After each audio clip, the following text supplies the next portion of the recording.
ಇನ್ನು ಮುಂದೆ WhatsApp, Facebook, Twitter, Instagram ಹೀಗೆ ಸೋಷಿಯಲ್ ಮೀಡಿಯಾಗಳು, ಸಾಮಾಜಿಕ ಜಾಲತಾಣಗಳು ಬ್ಯಾನ್. ಹೌದು ಸ್ನೇಹಿತರೆ,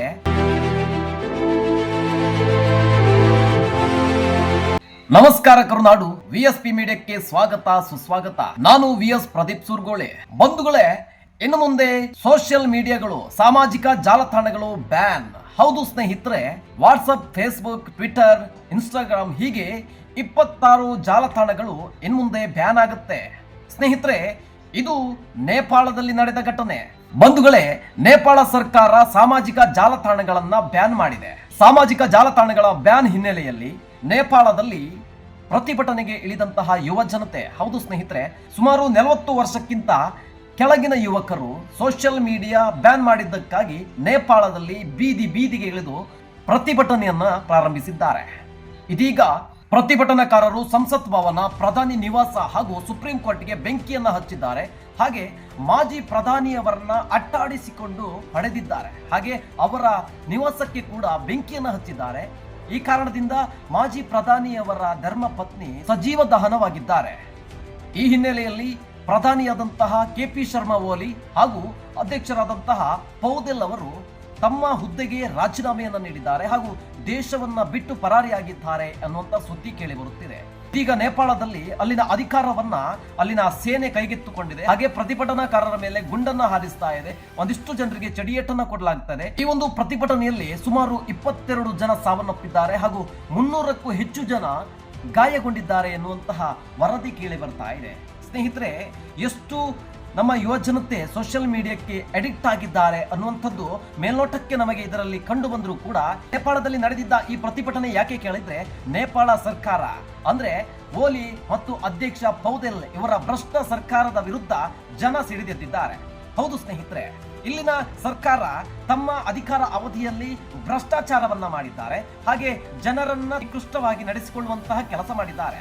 ಸರ್ಕಾರ ಏನು ಇವತ್ತು ಸೋಷಿಯಲ್ ಮೀಡಿಯಾವನ್ನ ಬ್ಯಾನ್ ಮಾಡಿದೆ, ಹಿಂದೆ ಇದೇ ಸರ್ಕಾರ ಬೇರೆ ದೇಶದಿಂದ ಬಂದಂತಹ ಆ್ಯಪ್ಗಳು ನಮ್ಮ ದೇಶದಲ್ಲಿ ದುಡ್ಡನ್ನ ಮಾಡ್ತಾ ಇದೆ ಅನ್ನುವಂತ ಕಾರಣಕ್ಕೆ ಇಂತಿಷ್ಟು ಅವಧಿ ಅಂದ್ರೆ ಒಂದು 7 ದಿವಸದ ಒಳಗೆ ನೀವು ವಾಟ್ಸಪ್ ಇರಬಹುದು, ಟ್ವಿಟರ್ ಇರಬಹುದು, ಫೇಸ್ಬುಕ್ ಇರಬಹುದು, ಇನ್ಸ್ಟಾಗ್ರಾಮ್ ಇರಬಹುದು, ನೀವು ಏನು ಕಂಪನಿಯವರು ಇದ್ದೀರಾ ನಮ್ಮ ದೇಶದಲ್ಲಿ ರಿಜಿಸ್ಟರ್ ಮಾಡ್ಕೊಳ್ಳಿ, ನೋಂದಾವಣೆ ಮಾಡ್ಕೊಳ್ಳಿ ಅನ್ನುವಂತಹ ಮಾತನ್ನ ಹೇಳಿರ್ತಾರೆ. ಅದಕ್ಕೆ ಒಂದಿಷ್ಟು ಜನ ಅಧಿಕಾರಿಗಳನ್ನು ಕೂಡ ನೇಮಿಸಿರ್ತಾರೆ.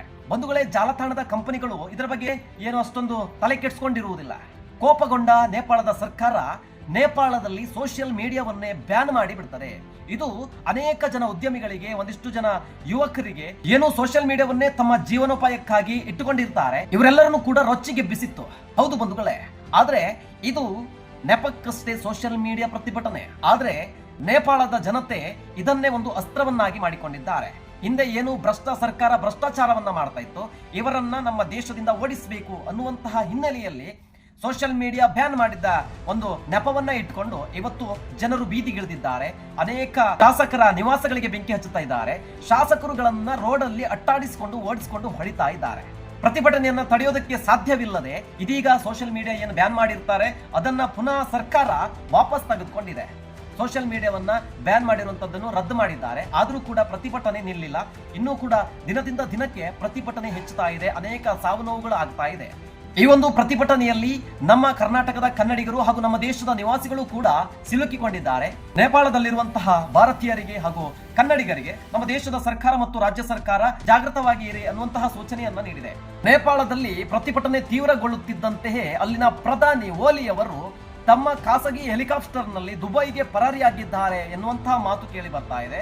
ಹಾಗೆ ದುಬೈಯಲ್ಲಿ ಇದ್ದುಕೊಂಡು ಓಲಿ ಅವರು ಇಲ್ಲಿನ ಪ್ರತಿಭಟನಾಕಾರರಿಗೆ ಶಾಂತಿಯನ್ನ ಕಾಪಾಡಿಕೊಳ್ಳಿ, ಪ್ರತಿಭಟನೆ ಒಳ್ಳೆಯದಲ್ಲ, ನಾವು ನಿಮಗೆ ಬೇಕಾದಂತೆ ಸರ್ಕಾರ ನಡೆಸ್ತೇವೆ, ನಿಮ್ಮನ್ನ ಚೆನ್ನಾಗಿ ನಡೆಸಿಕೊಳ್ತೇವೆ ಎನ್ನುವಂತಹ ಮಾತನ್ನು ಹೇಳಿದ್ದಾರೆ. ಹಾಗೆ ನೇಪಾಳದ ಹಣಕಾಸು ಸಚಿವ ವಿಷ್ಣು ಪ್ರಸಾದ್ ಪೌದೆಲ್ ಅವರನ್ನು ನೇಪಾಳದ ಪ್ರತಿಭಟನಾಕಾರರು ಬೀದಿಯಲ್ಲಿ ಅಟ್ಟಾಡಿಸಿಕೊಂಡು ಹೋಗ್ತಾ ಇದ್ದಾರೆ. ಅವರನ್ನ ಹಿಗ್ಗಾಮುಗ್ಗಾ ಒದೆಯುತ್ತಿದ್ದಾರೆ. ಪ್ರತಿಭಟನಾಕಾರರ ಆಕ್ರೋಶಕ್ಕೆ ಮಣಿದ ಸರ್ಕಾರ ಸಾಮಾಜಿಕ ಜಾಲತಾಣಗಳ ಮೇಲಿನ ನಿರ್ಬಂಧವನ್ನ ವಾಪಸ್ ತೆಗೆದುಕೊಳ್ಳುತ್ತೇವೆ ಎನ್ನುವಂತಹ ಸಂದೇಶವನ್ನ ಹೊರಡಿಸಿದ್ದಾರೆ. ನಿರ್ಬಂಧ ತೆರವುಗೊಳಿಸಿದ್ರೂ ಕೂಡ ಪ್ರತಿಭಟನೆ ಕೈಬಿಡದ ಯುವ ಜನತೆ ಮತ್ತಷ್ಟು ಆಕ್ರೋಶವನ್ನ ಹೊರಹಾಕ್ತಾ ಇದ್ದಾರೆ. ಜನರೇಷನ್ Z ಬ್ಯಾನರ್ ಅಡಿಯಲ್ಲಿ ಮೆರವಣಿಗೆ ನಡೆಸಿ ಪ್ರತಿಭಟನಾಕಾರರು KP ಚೋರ್ ದೇಶ ಚೋಡ್, KP ಒಬ್ಬ ಕಳ್ಳ, ದೇಶ ಬಿಟ್ಟು ತೊಲಗು ಎನ್ನುವಂತಹ ಭ್ರಷ್ಟ ನಾಯಕರ ವಿರುದ್ಧ ಕ್ರಮ ಕೈಗೊಳ್ಳಿ ಎಂದು ಘೋಷಣೆ ಕೂಗಿ ಆಕ್ರೋಶವನ್ನ ವ್ಯಕ್ತಪಡಿಸುತ್ತಾರೆ. ಬಂಧುಗಳೇ, ಇಂದು ನೇಪಾಳ, ನಾಳೆ ಕರ್ನಾಟಕ. ಹೌದು ಸ್ನೇಹಿತರೆ, ಒಂದು ಅತ್ಯುತ್ತಮವಾದ ರಾಜಕೀಯ ವ್ಯವಸ್ಥೆ ಇಲ್ಲದೆ ಇದ್ರೆ, ಜನರನ್ನ ಸರಿಯಾದ ಮಾದರಿಯಲ್ಲಿ ನಡೆಸಿಕೊಂಡು ಹೋಗದೆ ಇದ್ರೆ, ಬಿಟ್ಟಿ ಭಾಗ್ಯಗಳಿಂದ ಜನರ ಜೀವನವನ್ನ ಪಾತಾಳಕ್ಕೆ ತಳ್ಳಿದ್ರೆ, ನಾಳೆ ಕರ್ನಾಟಕದಲ್ಲೂ ಕೂಡ ಇಂತಹ ಒಂದು ಪ್ರತಿಭಟನೆ ಆಗುವುದರಲ್ಲಿ ಸಂದೇಹವಿಲ್ಲ. ಹಾಗಾಗಿ ಈಗಲಾದ್ರೂ ಎಚ್ಚೆತ್ತುಕೊಳ್ಳಬೇಕು ಕರ್ನಾಟಕ ಸರ್ಕಾರ. ತಮ್ಮ ಅತ್ಯುತ್ತಮವಾದ ರಾಜಕೀಯ ಆಡಳಿತವನ್ನ ಕರ್ನಾಟಕದ ಜನತೆಗೆ ನೀಡಬೇಕು. ಇಲ್ಲದಿದ್ರೆ ಕರ್ನಾಟಕದಲ್ಲೂ ಕೂಡ ಇಂಥದ್ದೊಂದು ಪ್ರತಿಭಟನೆ ಆಗುವುದರಲ್ಲಿ ಸಂದೇಹವಿಲ್ಲ. ನಮಸ್ಕಾರ.